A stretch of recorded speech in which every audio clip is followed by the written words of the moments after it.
Hadirnya media sosial menjadi salah satu perkembangan teknologi di era globalisasi. Dengan hadirnya media sosial, pengguna bebas juga mudah berbagi dan menyampaikan isi pesan. Kemudahan akses dan penyebaran informasi mempengaruhi cara pandang serta gaya hidup masyarakat. Namun di balik perkembangan teknologi media sosial juga justru membawa dampak negatif. Perundungan online atau yang dikenal cyberbullying menjadi salah satu. Lembaga UNICEF menyebut terdapat 45% dari 2.777 anak Indonesia mengaku pernah menjadi korban cyberbullying. Psikolog Unhas Andi Tenri mengatakan, cyberbullying banyak dilakukan remaja yang disebabkan kondisi emosional masih belum stabil. Penyebab lain seperti konflik antara dua orang yang sebelumnya dekat. Keretakan hubungan menyebabkan salah satu pihak ingin balas dendam. Dirinya juga mengatakan perbedaan perilaku bisa menjadi penyebab cyberbullying. Bahkan pengaruh lingkungan bisa berpengaruh. Anak mengikuti tindakan rekannya melakukan cyberbullying. Tak sedikit pelaku melakukan tindakan ini untuk memuaskan diri. Mereka tak peduli dan merasa tindakannya tak memiliki konsekuensi. Bahkan kata Tenri, korban sekalipun bisa menjadi pelaku.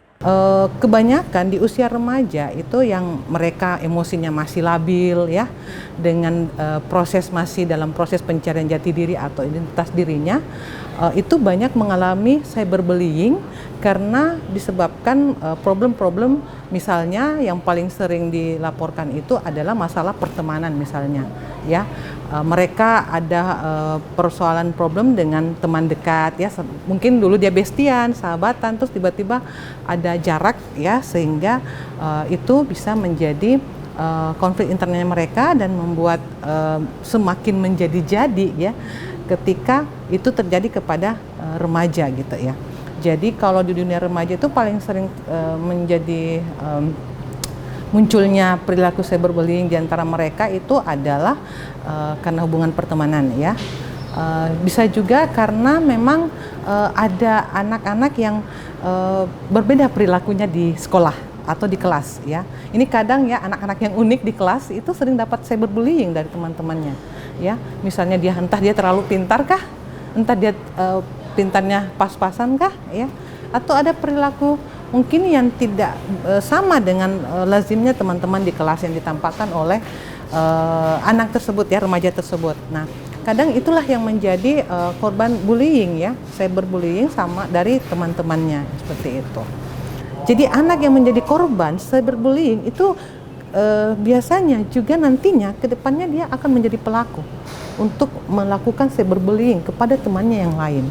Karena adanya mungkin rasa sakit ya yang tidak diterima, sehingga ketika dia mendapat kesempatan itu untuk bisa memberikan balasan barangkali dari rasa sakit hati itu, maka dia bisa melakukan tindakan yang sama yang dilakukan oleh temannya, misalnya sesama remaja ya, seperti itu.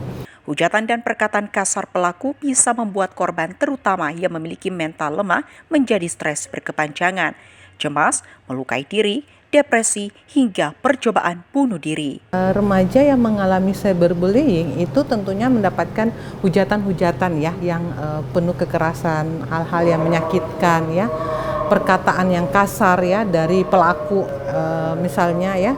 Nah itu hal itu tentunya akan mengganggu emosi ya, emosi korban.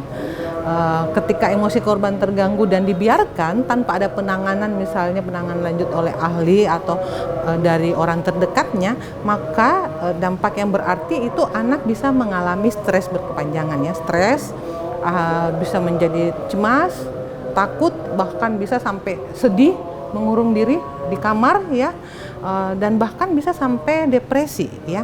Nah, yang kita takutkan adalah ketika anak remaja ini mengalami cyberbullying atau dia menjadi korban dan dia dibiarkan dan dia dalam kondisi depresi, itu bisa sampai melukai diri sendiri ya, atau self harm. Dia melakukan self harm atau melukai diri sendiri dengan silet kah, pisau kah, atau hal-hal yang bisa mengancam nyawanya. Dan yang paling ekstrimnya adalah tindakannya mereka itu bisa sampai bunuh diri. Ketika hujatan-hujatan itu sering muncul mengganggu kognitif atau pikirannya si korban cyberbullying. Menurut Tenri, penanganan cyberbullying tak cukup hanya pada ahli, Namun orang tua hingga pengajar, guru dan dosen berperan sebagai pengawas juga pengontrol dalam memberi edukasi penggunaan gadget. Sementara bagi korban, penanganan bisa dilakukan dengan tidak menanggapi hujatan pelaku atau membalas secara positif. Namun bagi korban dengan mental lemah bisa melakukan konsultasi psikolog sebelum berdampak pada kondisi emosional. Namun kata Tenri, evaluasi diri juga penting sebab tindakan cyberbullying bisa muncul akibat ulah korban sendiri. Bagi pelaku sendiri perlu memahami tindakan yang dilakukan dan menghentikan, membatasi penggunaan media sosial hingga mengikuti prosedur hukum.